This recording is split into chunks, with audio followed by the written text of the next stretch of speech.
Okay, so uh, welcome to all of you to this new course, Python for Network Engineers. So, when you approach a course like this, and when you come from most of the people who have joined are from the network engineering background only. So, when as network engineers you come to this course, some of the questions during your initial research, some of your questions all get answered, but still there are a lot of questions that remain unanswered for you.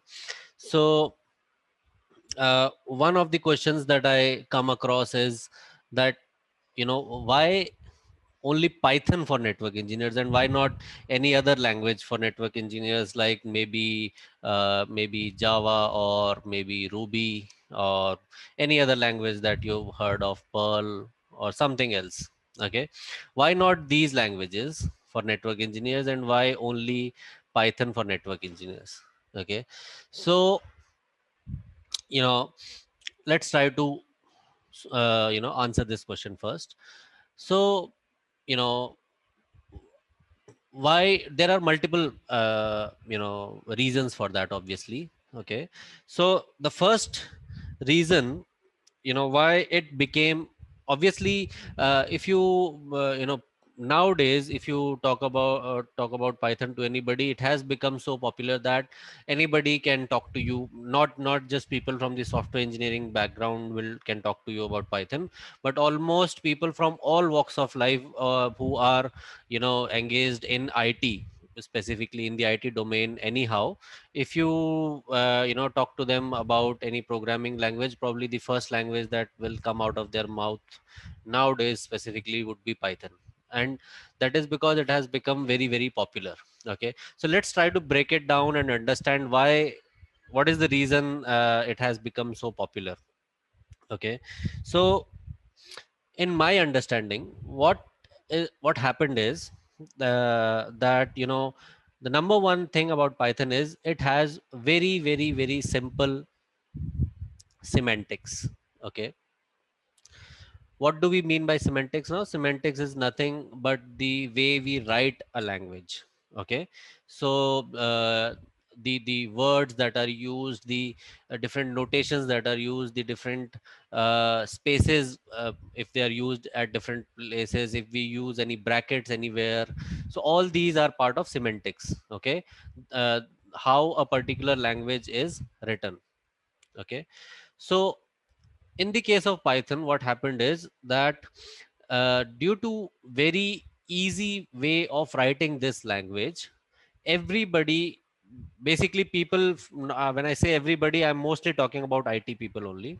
Okay, so people who are in the IT, whether they come from any domain, like whether if they come from the let's say the cloud domain, or the network domain, or the server domain. Okay, any kind. Within the server we have a lot of people, within the network we have multiple types of people, within cloud we have multiple types of people. And if I'm missing any of the domain subdomains within the IT domain, even those people. Okay, so they very quickly latched onto this language. Okay, because of its simple and easy to understand uh, semantics or writing method. Okay, and like if you look at it, Python, it is so easy that you can just read it out like plain English. Okay, and the you use simple indentations, just like you have been using in if you come from the server domain or the network domain. The simple, you understand that if you given like one line of indentation under the interface command or anything like that, so you understand that these particular commands are meant for that interface only, or for that particular hierarchy level only. Okay, so to denote different hierarchy levels, we use indentation. That is, like in the case of a Cisco router, most of you must have worked on Cisco devices. So if I say interface Ethernet 0 by 0, you give one space indentation, and then you say something like IP address.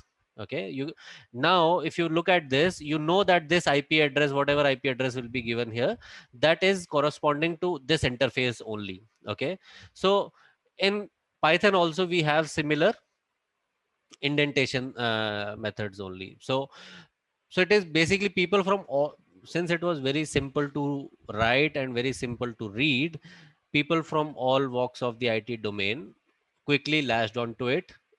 And over time, since people from different domains latched onto it, the result was that lot of new packages or libraries came into being. Okay. And when I talk about IT field, I surely forgot the people coming from the data analytics domain, the people who are like proper software engineers.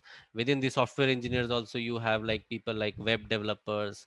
Okay, so all these people, there are people who like properly create softwares only for different companies and so on. So all these people, when they last when they came to know about this language, when they read this language, understood this language, they very quickly, as they progressed learning into this language, they very quickly developed a lot of good packages, or you can say libraries. Okay, now what are these packages or libraries? In a very simple term, if I had to put it, or if I had to give a one line definition, it is nothing but other people's code. Okay, what are packages or libraries? It is other people's code. Okay, so if a web developer is very well versed with the web development technologies, and if someone from the data analytics domain is very well versed with the other languages or the other technologies that they are using to do data analysis and all those things, so if they learn Python, they, just to help their fellow mates, they develop these packages or libraries. And as a result, what happened is we had a lot of libraries and packages in Python.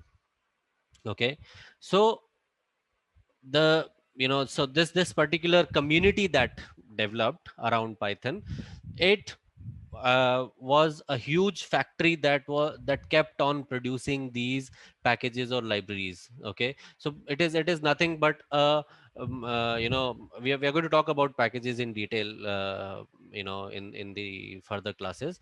But for now, just to give you a brief, it is it can be a single Python script or a bunch of Python scripts with some some maybe if they require some internal database kind of a thing or something. But they are a bunch of Python scripts only, nothing other than that. Okay, so they wrote their scripts which would in turn help other people to write their code. Okay, so basically you can simply in if you set up if you as a network engineer were given a task, let me try to you know explain it to you with an example. That, let's say that one fine day you were given a task that you have your own PC, and you, let's say, have access to your maybe router or maybe a switch or whatever device. Okay, so you the task that is given to you is that you have to, let's say, find out few details about the router. Let's say you want to find out the CPU, or what is the CPU value and what is the memory value, or anything like what is the status of OSPF on your router or maybe switch. Okay, so that is your task is to get this information. And since you want to get this information in a repeated manner from time to time, let's say you want to get it today, then you want to get it every week, or maybe every quarter, or every day, or maybe multiple times in a day, then the obvious thing that you will have to do is you will have to write a script that can do that. So your job is to just get this information. Okay, your job is to your job is more related to, after the information comes in, you have to take action on that information. Your job as a network engineer is not to be dealing with the background of it. Okay, if how do we actually get that information? So in hindsight, it is nothing but you'll make an SSH session and you'll run a few commands, and there will be a lot of output. When that command runs on the CLI, there will be a lot of output. From that output, you will have to extract these values and maybe store it in on some maybe text file. Okay, or any other kind of file. So that is the thing that has to be done here, and it has to be done in a repeated fashion. So if you look at it, it is not just doing an SSH and getting that information, but if you look at it closely, even to create an SSH session, a lot of things go down. Okay, you create a TCP session first, the three-way handshake is done, and after that you maybe send your encryption key exchange is done and all those things. And then after that, you encrypt your data and send your data over on this channel, and it reaches to the router, and then router responds back on that same encrypted channel, and you decrypt it, and then you display that information, and out of that complete output, maybe you do some parsing so that you can extract the important fields. Okay, so in the background, lot of things are going on. Okay, you're establishing these sessions and everything, but if you look at it, your job is more related to getting this information. You don't want to get into that how that TCP packet will be sent, how that session will be established, how the how that encryption key will be exchanged.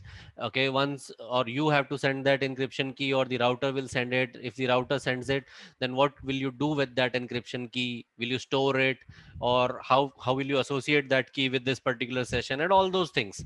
Okay, so you don't want to get into that mess, because if you get into that mess, you know solving this problem itself, solving the problem of creating an SSH session in an automated way with the router itself, is a problem that can take up to maybe 1 or 2 or maybe even more months to solve. Right? Am I right? Anybody? Yes, I think because our main, I think, Yeah. objective is to get the stats from device, not to Yes. look at how exactly TCP works, right? Yes. So wouldn't it be great if somebody has written all that code already, to how to handle this particular SSS session, Right. how to Why not create. to use that? Yeah. So what if somebody has already written that code, and you just import that code into your script, I should say. Okay, or you can also say code, anything you prefer, and you just import it, and whatever that is written in that code, you just provide it with the set of information that this particular library or package would need. The information like, what is the IP of your router, what is your username, what is your password, what are the commands that you want to send in that channel, and how much amount of data you want to receive. So these are just certain inputs. Okay, if I just write that down: username, Right. password, IP address of the host. Okay, host in this case is router switch. Okay, and some more information like the commands that you want to send over the channel, and whatever data you will be received, that is another thing. So, or if you want to do any processing with the data, then that is a different thing altogether. But if you just provide these set of information to this library, and if that library just takes care of creating that session and providing that session in a variable, or somehow it will provide that session to you, and you'll send those commands over on that channel, and you will get your output. That's it. Okay, now Okay. this task can, now if you just have to do this task, this can be done in a matter of maybe minutes, or at the max a few hours. Okay, but if you would have to get into all this, this itself is a project. that can take up to like multiple months maybe, okay, to just reach the stage where you will have something meaningful to work on, and create scripts that will pull these stats out of the router. Okay. Hi, you are watching the recording from one of our live session. Hit like, share, and subscribe for more future updates. Just to reach that stage it will take months. So that is why Python is becoming so popular. This is the biggest reason. Okay. Now there are, in the web development world, there are a lot of people who have to basically pull some data from websites. Okay.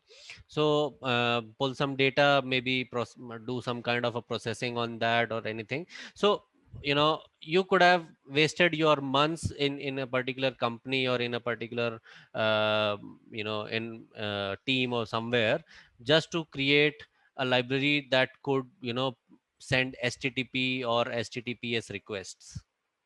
Okay. And get that data, and present that data to you in a meaningful way, so that you can do something with that data. Okay. So somebody went ahead and solved this problem by creating a library called requests. Okay.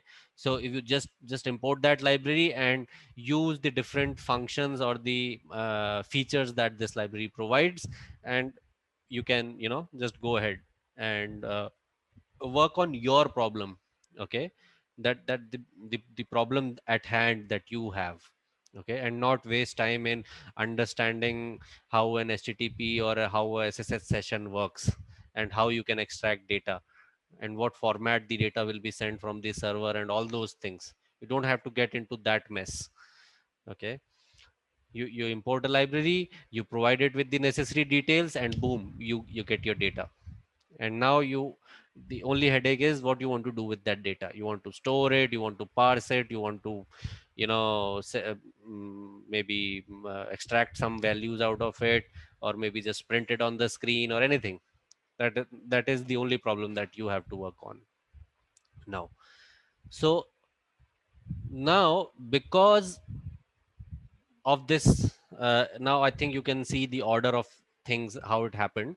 Since it was simple, a lot of people got into it, and as they progressed, they developed these packages and libraries which could help their the people from their domains. Or now the scenario is such that libraries developed from the data analytics domain can also be used by network engineers, and vice versa, and maybe everybody. Now so many libraries have been created that everybody is in a way helping each other. Okay. Such a strong community has been developed around it, and that is why Python has achieved so much popularity amongst all people from the IT domain. And that is also the reason why it is the number one choice for network engineers also, because as network engineers, programming, or you can say coding is not something that uh, is our cup of tea. Okay. So if we want to get into networking, a language like Python is the you know is what you can say. I'm not getting the best words to, but it is like the best thing that could happen to us. Okay. So this is something, the community is something that could not be developed around a lot around Java or maybe Ruby or Perl, or all other languages, but this community has developed in a very strong manner around Python, and that is the reason why it is being used widely nowadays. Okay. So, So, Amit, can we say that is it not possible with Java, Ruby, or Perl to make these scripts like we are making with Python? Can we say this or not? No, you can obviously create similar things with Java, Ruby, and all those things as well. But again, you will have to, first of all, do away with basic things. You will have to learn a lot of expert things. Then basically the onus of developing a lot of things around your requirement will be on you only. Okay, you don't have people, you don't have a lot of people who might have gone through the same problem that you are going through. Okay, because it is not a big community, and therefore it is totally on you. If you want to solve that problem in that language, you will have to develop everything from scratch. Okay, most of the things from scratch. So very little help you'll get from other people. Okay, so the main reason will be because it's quite easy in syntax and learning. That's why we are using Python broadly for this. Yeah, yeah, that is the primary reason. Okay. So, Amit, when we are talking about the automation in the network domain, Hmm. so there is one another language, Ansible, right? Hmm. So Which, some people are preferring Ansible over the Python, but yeah, some people Ansible. prefer the Python. Yeah, Ansible is Right. not a language. Okay, Ansible is a tool. Okay, Okay. and if you talk about any tool that has been created in the world, okay, Right. one single tool cannot be sufficient to solve everything, Achieve all the achieve everything, right? Even if you look at any carpenter or any person who comes to work, he even they have to carry multiple tools to get the job done, right? So when it comes to Ansible, it is as far as network domain is concerned, it solves, I would say, 90% of the problems. Okay, it is a very good tool. Okay, but yeah. when it comes to frugal things, okay, first of all, if you want to deploy any such tool like Ansible, I'm not saying that you should not learn Ansible, or it is not the it is not worth anything or anything like that. It is a very good tool, you should learn that also. But if you look at Ansible also, even Ansible was developed in Python only.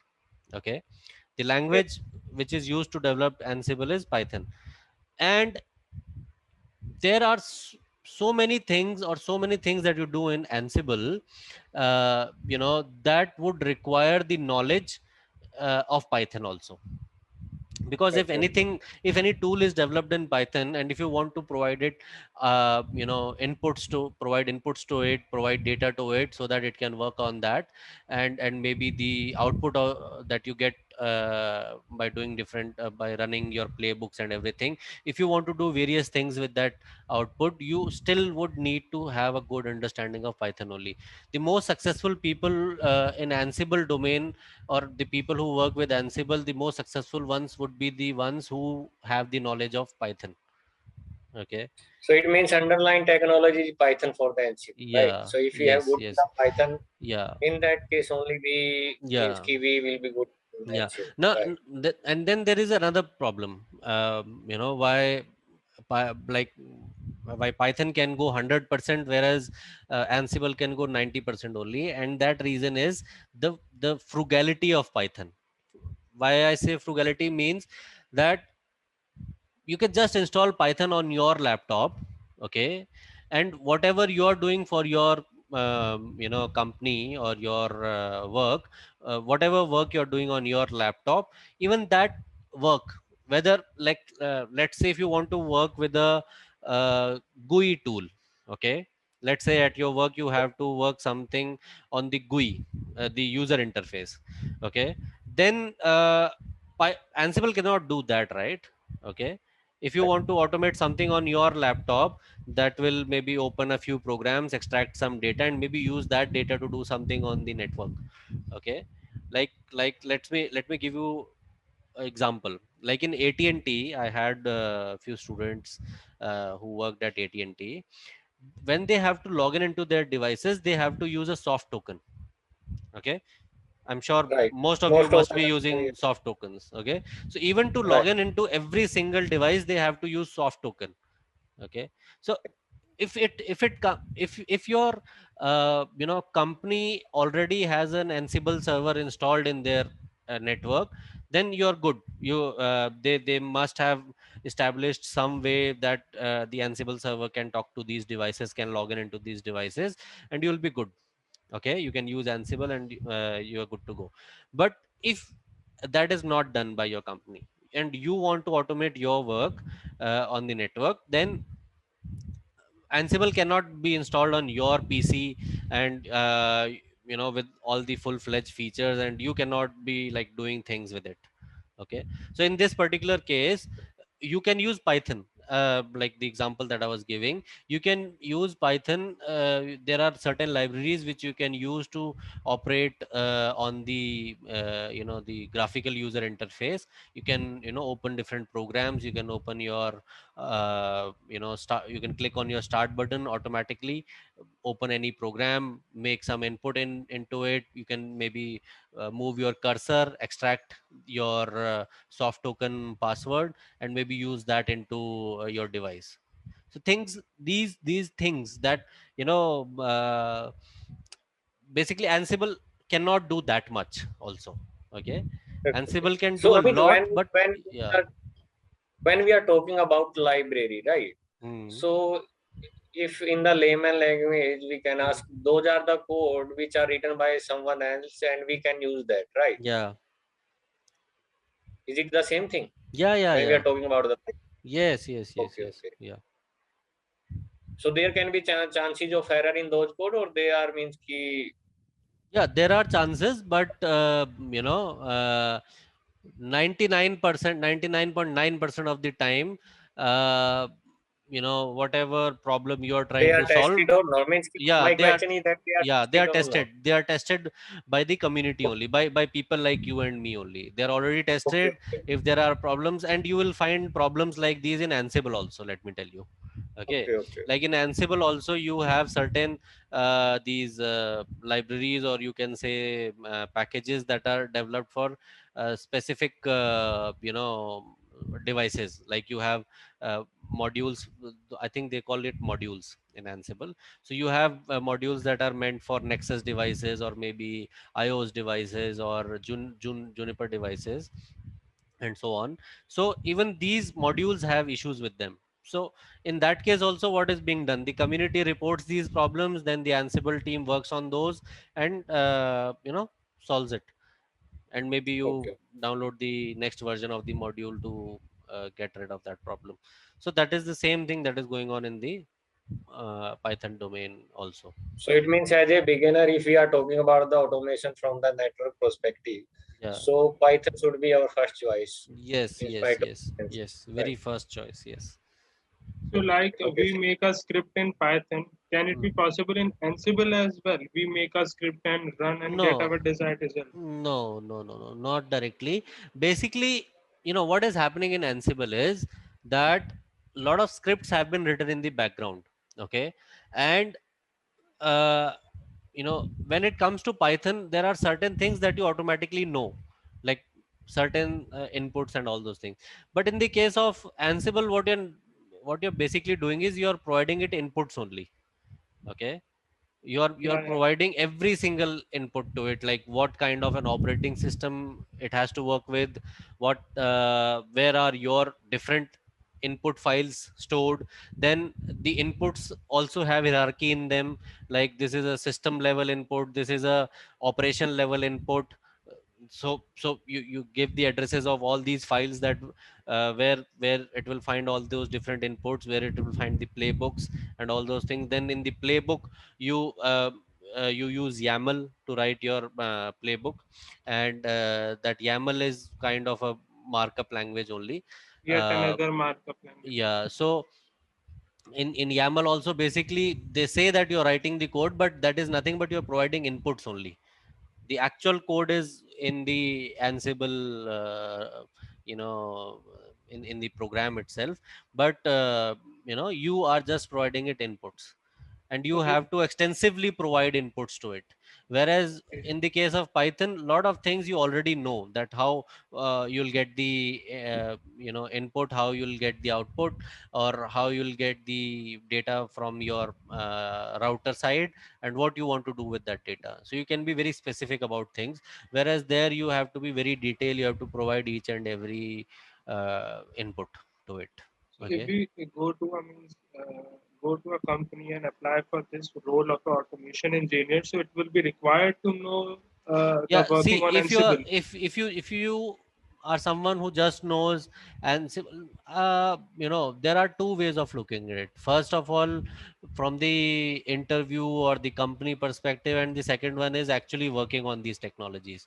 Okay, both perspectives are important, I can understand, but if let's first Hi, you are watching the recording from one of our live session. Hit like, share, and subscribe for more future updates. talk about actually working on these things. So if you are actually if you actually want to work very good with Ansible, you or if you actually want to get Ansible, or if you want to be able to try something new in Ansible, if you have Python knowledge, you can do it like this, okay, in the blink of an eye.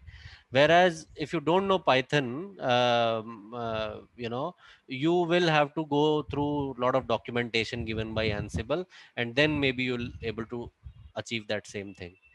Yeah, because Ansible having a tool called Ansible Tower means which is a Yeah. paid version, and I believe Yeah. 100 devices are supported with it. So that's why I was just asking that is there any free Yeah, Ansible Tower is something that they have like further eased out things for people who are like who have like no knowledge of the intrinsic things. Okay. I don't even want to go up to that level because that is for amateurs. Okay. yeah, yeah. So yeah. Anything else? Any other doubt? So do we going to study a bit about that as well? Means the Ansible or that Yeah, itself? after Python, if you pick up any course, okay, whether it is the worst course or whether it is the best course, okay, it does not matter. You pick any course of Ansible and you just go through it, and you will be able to work with Ansible in very, very quickly. You'll learn it very, very quickly. I can guarantee that to you. Okay. Okay, so And can we yes, have, and to sorry, answer your question, yes, you should also learn Ansible. I'm not going to say that you should not learn. Okay. Yeah, yeah. Okay. Yeah. Okay. so can we Anyone have a else? quick course outline for this course? Yeah. Like what all we'll be covering. So if you Mhm. can, kind of correlate with with our day-to-day jobs. Right. Just give me a minute.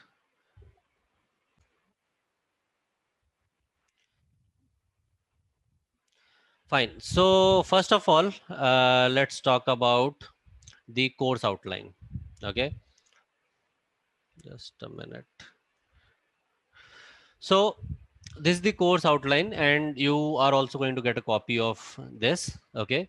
This is kept in a Google Drive, and I'll be putting the link to this Google Drive in your when you'll sign up with Network Kings, you'll be given your own account on the Network Kings website, and there I'll be sharing the link to this Google Drive, and you'll get all the necessary softwares that you might need, like the IOs or anything if you want, and also other documentation part or anything like that. You will get the link to this Google Drive. So you'll get this also in that. So basically, what is happening is the whole course is divided into 4 modules, or you can say subsections or anything. Okay. So in the first subsection, okay, we are going to talk about the basics, and you basically I call it the theory part 1. Okay. So what is happening here is that if you write any Python script, okay, if you pick up any particular Python script, and if you start writing your Python script, okay, there are multiple portions in that. Okay, there are a lot of individual components in that Python script. So first of all, you need to have a good understanding of these different components. What are these components? Like, what actually is the data that is written in these components? Okay, so we're going to talk about these components individually, and we'll, and while we study about these components, it is not going to be like a very lame way. We are going to simultaneously in the class itself, I'm going to explain a topic, and after I'm done with the explanation, uh, right after that I'm going to give you some questions. Okay, so in the class itself you will be solving your questions. Fine. So these different in the theory part one, in the first module, we'll be talking about these different components that are required to build a very basic Python script. Okay, so that is your module one. Then moving further, you then we will be talking about, we'll be basically writing very basic Python scripts. Okay, so in this we will particularly deal with Telnet, and we are going to write a lot of scripts that will work using Telnet only. So because here the focus is not about learning Telnet, SSH or anything else. It is more about learning how to write Python scripts actually. Okay, but within that itself we are going to cover a lot of things like how you can send data, or maybe you can say how you can configure your devices, and how you can get data from your devices. And besides that, we will be learning some other Python concepts also within this module. Okay, that again are required to understand how you write your scripts and how to write good scripts actually. Okay, so those concepts also will be studying with examples. Okay, then we'll move on to slightly more complex tasks. Okay, and while we will be working on these slightly more complex tasks, we'll also be learning about new libraries that are important as far as network automation is concerned, namely Paramiko, Netmiko, Napalm, JSON, then PyNTC, and other libraries also. Then in the later, this is the most important module or subsection of the course. Then towards the end of this course, we'll dedicate enough time towards talking about REST API also. Okay, all the modern networking products that are coming out in the market, whether it is your SD-WAN, whether it is your newer routers, the CSR series, ISR series that is coming in from Cisco side, even if you talk about other vendors like Juniper, Arista, most of the vendors are, any new product or any new operating system that is coming out now supports REST APIs. Okay, so you need to have a good enough knowledge on how to work with that REST API and how to be able to get data using that REST API. So we'll be talking about that in a very good detail. Okay, then this will be your third module. Then in the fourth module, will this is what I call the theory part 2. Okay, now even though you have learned to work with libraries and everything, and we will be covering a lot of use cases that you do on your day-to-day basis, things that you might want to do on a day-to-day basis, like if you want to do audits, if you want to do all those things, uh, that is pretty much covered in the above two modules. But still there might be scenarios where where you might want to do something specific to your requirement. So then the different things that we've learned already, the different object types or the data types that we've learned already, we will go into detail of those.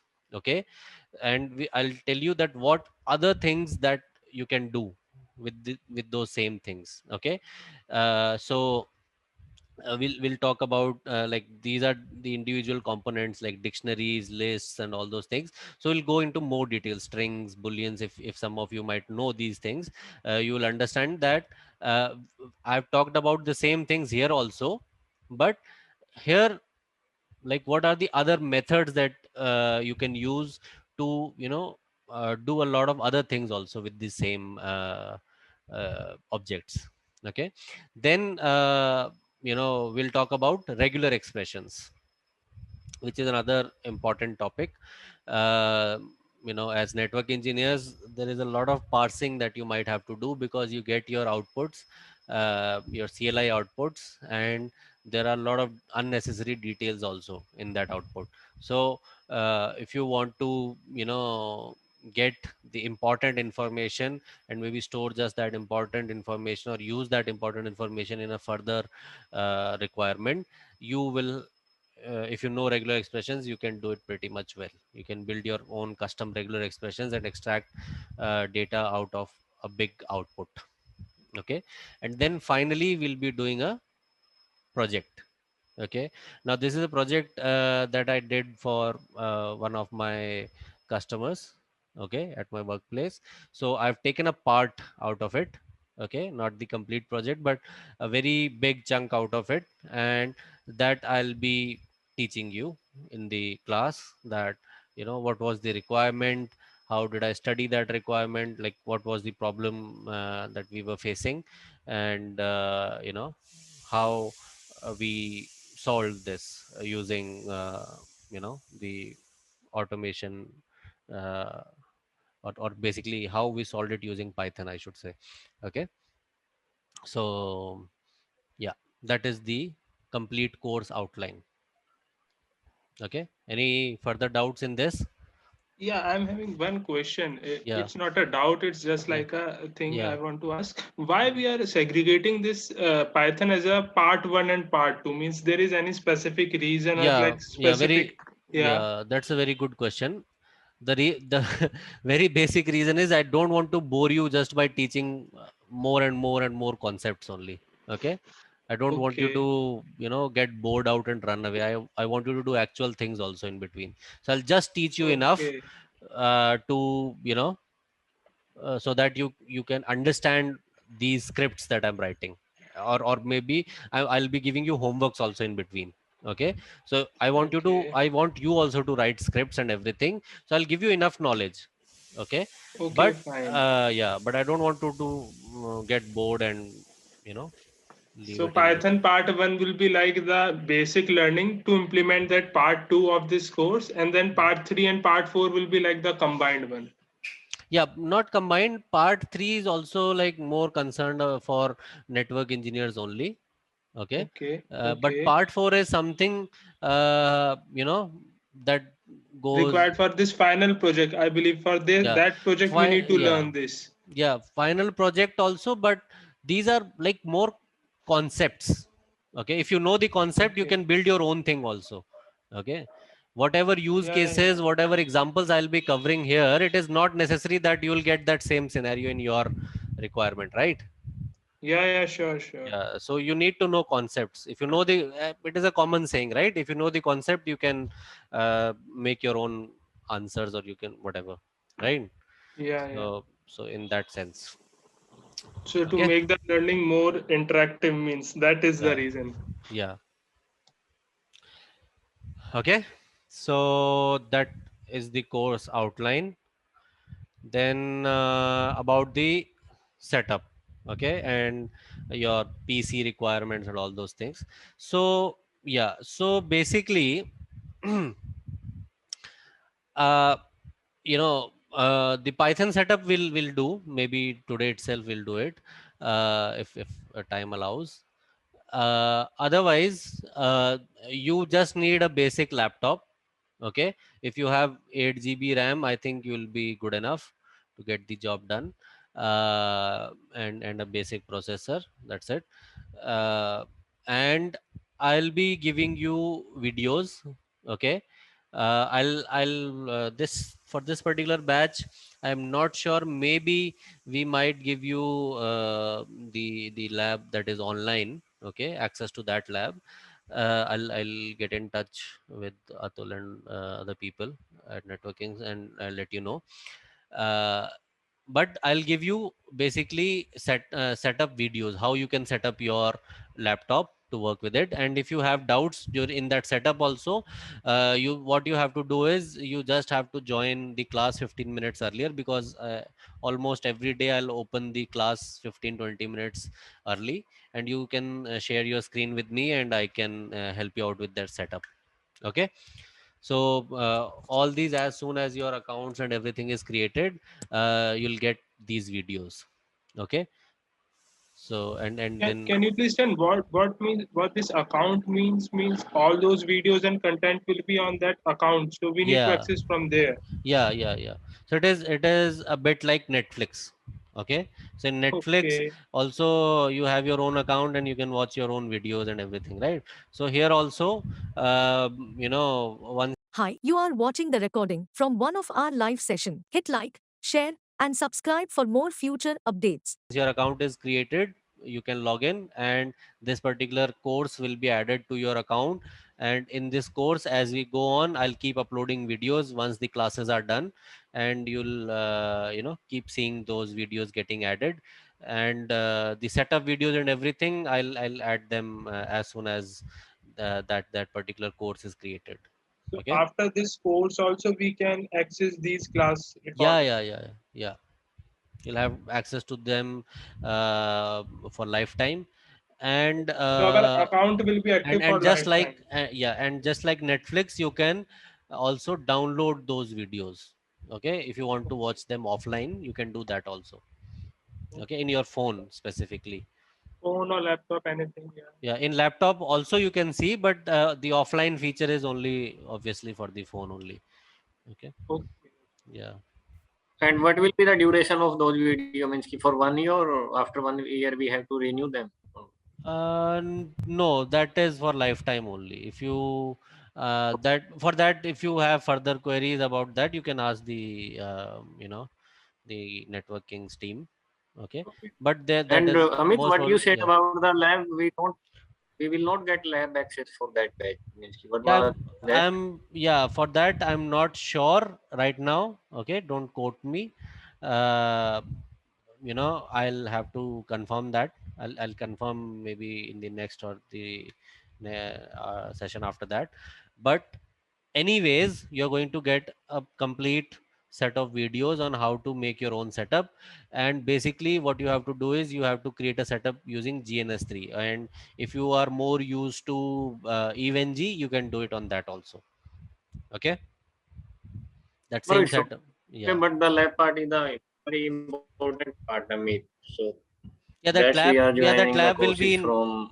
huh? Can you come again? Means ki means ki because of those lab access, we are joining the course from the networking. So that's the Yeah. So if they primary have, and mandatory requirement. yeah, if they have promised you anything, they will deliver. Don't worry about that. Okay. Uh, yeah. So we Because without lab, it means ki we will not able to execute all those things in real. Yeah. But Means ki for every practice, means ki for every theory part, practical is very necessary, right? yeah. Practical is the essence. Don't worry. Without practical, nothing will happen. Okay.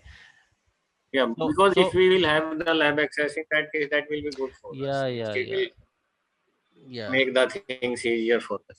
Right? Yeah. So till date, let me be very frank, we have been, students have been creating the setup on their PCs only. Okay. But I came to know that we'll be creating a lab for this course also, but there were certain issues around that. Okay. Uh, there were certain requirements specifically in my lab, and let's see that if those have been cleared out.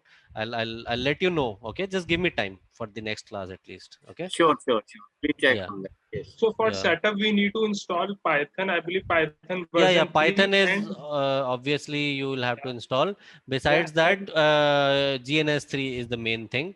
And I'll give you the images for the GNS3, the router and switch images, and you have to create a topology.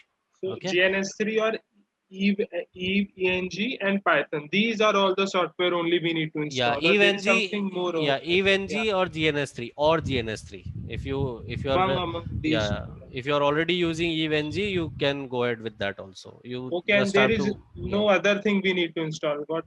Yeah. Yeah, that is pretty much it. There are certain other softwares also. In those setup videos itself, you will get to know everything. Okay, like you have to install an IDE also. So we'll be using Visual Studio Code for that. Okay, so for the Visual Studio Code also, you'll get the setup video, and you can do that also. Okay. And yeah, so as we proceed with the course, whatever queries that you have, through that portal only, which you will use to watch videos, through that portal itself, you can ask doubts. Okay. In that itself, you'll get the option to ask doubts, and as soon as you ask the doubt, I'll get a pop up. Okay, and I can answer to your query. Okay. So it will be Okay, so like we an have to type our doubt in that portal only. Yeah, yeah, yeah. Okay. okay, okay. Or Yeah. is there any way like a group is being created for all those who are a participant of this course, and then we can raise a query so that anyone from the participant or the instructor will, No, yeah, I'm not sure. Maybe other people can also see your query. WhatsApp or Telegram, yeah, because it will be No, like it if will I not am be. having query, Yeah, then others can also learn, and if others are having query, then I can also try and learn. And instructor time can also yeah, I get get saved. you. I get your point. I think you other people can also see. Will also be able to see your query. The people who are enrolled in that same course, I think they'll also be able to see that. And what about after course query? Yeah, then also you can ask query. Yeah, Okay, so then also suppose this course yeah, completed after 2 or 3 months, then also we yeah, will yeah, have the yeah. access to ask Anytime. the thing. Yeah, yeah, anytime. So means actually it's related to means ki your availability to us. Means ki you Yeah, will be yeah, available for us or no. That is the yeah, only yeah, concern yeah, here. yeah, yeah. I'll be available. Don't worry. Okay. Yeah. Then about batch timings, yeah, it will be on weekends only. Okay. Uh, it will be a 2 hour on both Saturday and Sunday, 2 hour class. The timings currently, I think it will be 7 to 9.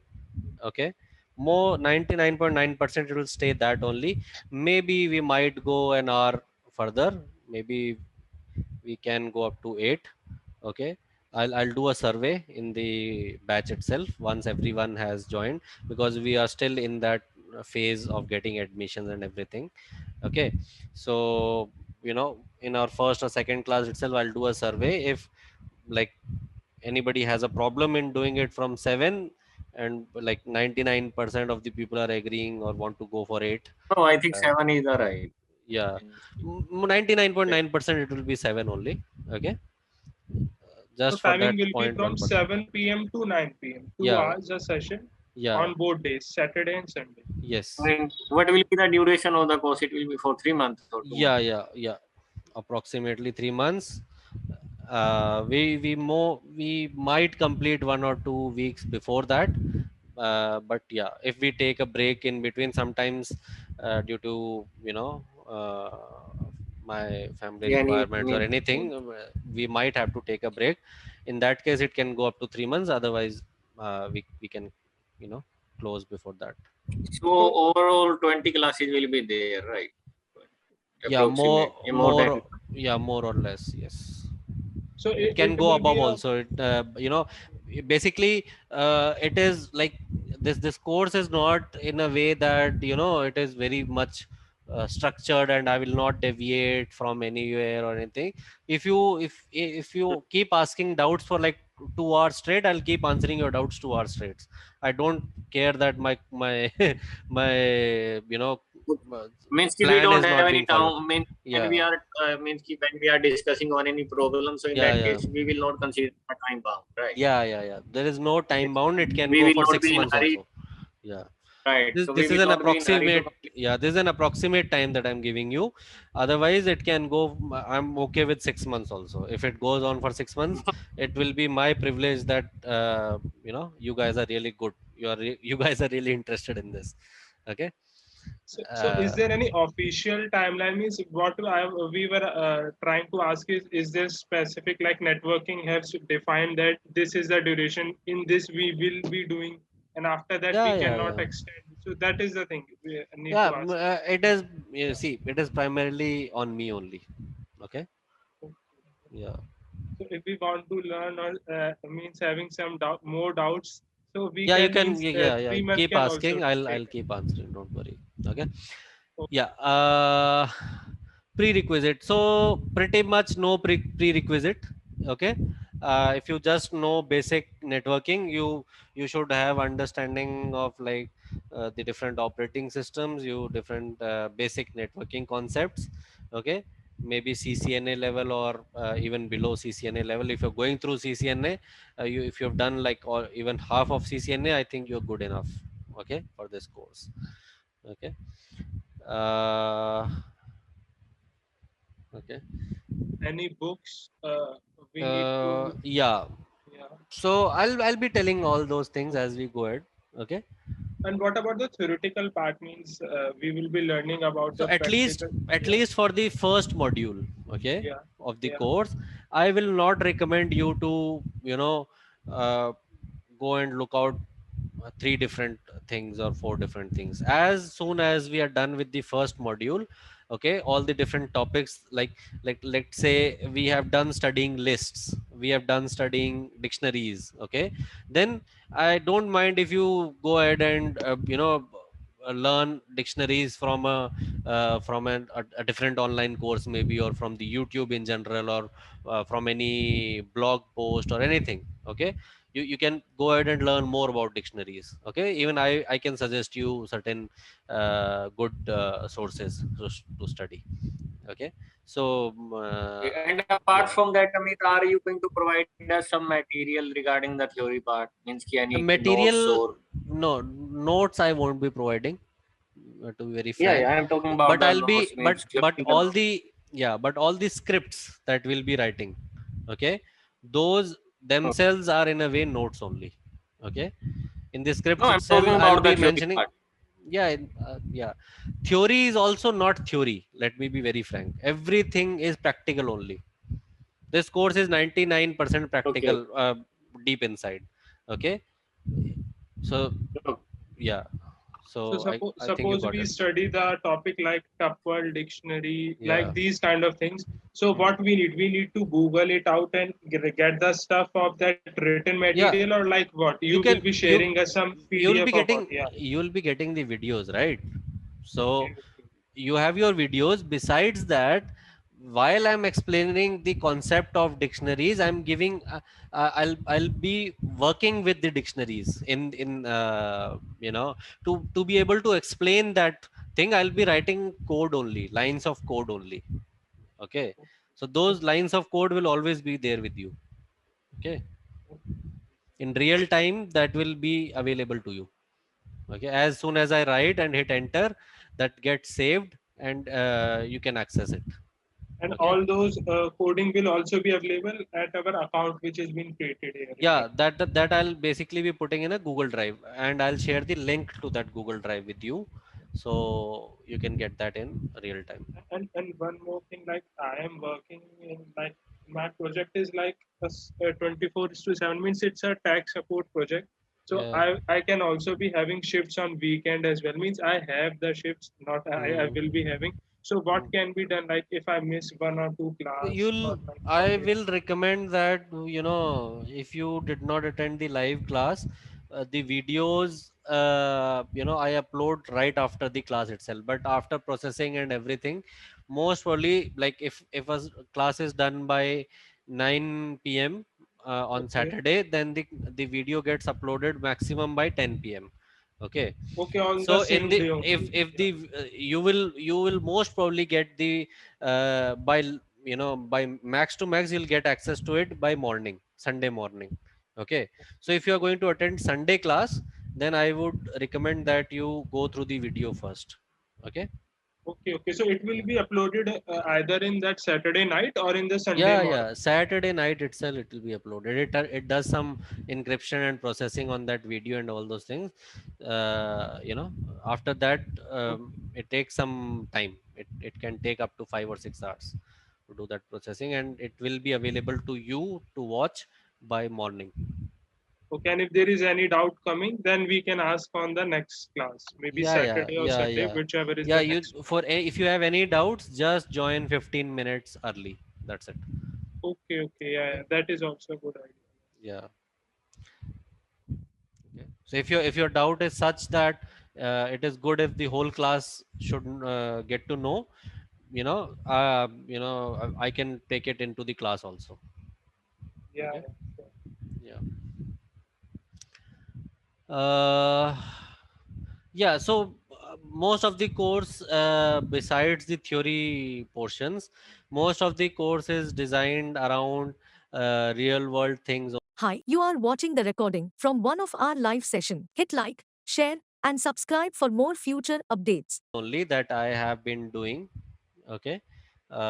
So pretty much right after the course, if you it will be great if you could just revise everything in the course, and once you're done revising, you'll be able to work in real world also, in your office environment also. Okay. Yeah, yeah, sure. And for that query part also, you please check and confirm us. Like, can we all be able to check the Yeah, query or like? I think the whole batch can see your query. Yeah. Okay. Okay, Yeah. Okay then. It is 8:23. So let's do one more thing. Let's do Python installation. Okay. So I hope you all are ready. Okay. So you just have to go to python.org. Okay. If you go to python.org, this is the website you'll land on. In this, most of you might be using Windows only. Is there anyone using Mac or any maybe Linux or something? No. Okay. If anyone is using, you can let me know. Uh, in the case of Mac, I think it will be even more easier. You can use you know the terminal itself to get the Python installed and all those things. Okay. So okay, fine. So now in this, what you have to do is, like, this is the under the stable releases. Okay, you have your latest Python. Okay, in this you have to click on this particular link, the Windows installer for 64-bit. Most of you will be using Windows 10 only, and that is a 64-bit operating system only. So just go ahead and click on this link, and it will get downloaded. Okay. Yes, Anurag, nothing else. I'll just be installing it, and that will be it. You can leave. Okay. So so once this is done, just click on it. Okay, I hope most of you are following me, otherwise it is also getting recorded. Most probably it will be put on YouTube also. Okay, so don't worry, you can watch it there also. So now before we proceed with the installation, okay, what you have to do is you have to go to your C drive. Okay, in the C drive, just create a folder like this, Python with a capital P. Okay, and once you go inside that, uh, I have other folders also, just um, so ignore that. You will when once you will create a folder, Python, it will most probably be empty only for you. So what you have to do is, just create this folder in in your C drive, and that's it, and leave it there. Okay, then come back to the installation part. The first thing that you have to do is, without fail, you should do this and check, that is to check this box. add Python 3.9 to path. Don't forget to check this box. Okay, otherwise there is a lengthy process to get the things done, which this simple checking the box can do. We need to add the environment variable. Yes, basically. So I don't want to get into that. Okay, that's why. Yeah. Yeah. So yeah. So once that is done, you go for customize installation. Then nothing here. On this page, in the advanced options page, you have to install. Just go for install for all users. Okay, that will help out with the path and everything. Okay, otherwise it will be installed in your specific user folder. So it is better to go for install for all users. Then check these boxes also. So basically you have to check all the boxes on this page. On previous page and this page means on both pages. Yes, yes, yes. So on previous page everything is checked already. You are, Yeah. yeah, That's why I was just confirmed. yeah. So now you created that folder Python in your C drive, right? So you just have to put that here. Okay.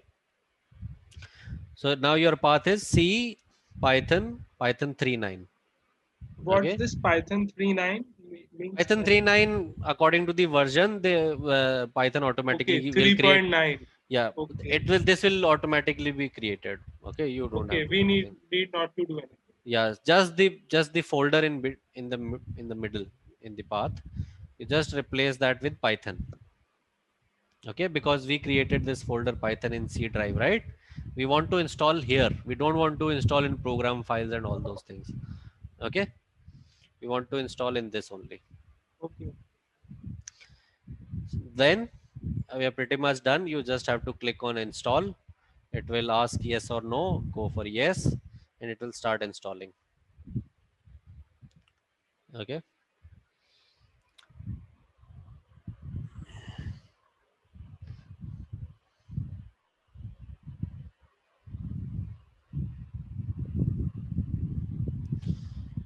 Okay. So I'll just pause the video. Okay, so at this point, if you have installed the Python first time on your PC, you will get another pop-up. It will be written disable path length limit. Just click on that also. In my case, since I had earlier versions already installed, so that has already been done. So in your case, if it is asking for disable path length limit, click on that, and that will also be done. And finally, you'll get a setup was successful. And once you get this, your setup is done. Python is installed. And if Python is installed, if you just open a new command prompt window, okay, and if you type Python, you should be able to get into the Python shell, and you will see a Python 3.9.6 tag. So this is the latest version that we installed, so you will be able to see that. Okay, so if you can do this in your command prompt, then Python installation is successful. Okay, if for some reason this is not working, open the command prompt in administrator mode. Okay, on your start menu, type cmd, right click, you'll get the option to open in the more, you'll get the option to run as administrator. Okay, so run it in admin mode and then type Python. Okay, so it will work there. Okay, so yeah,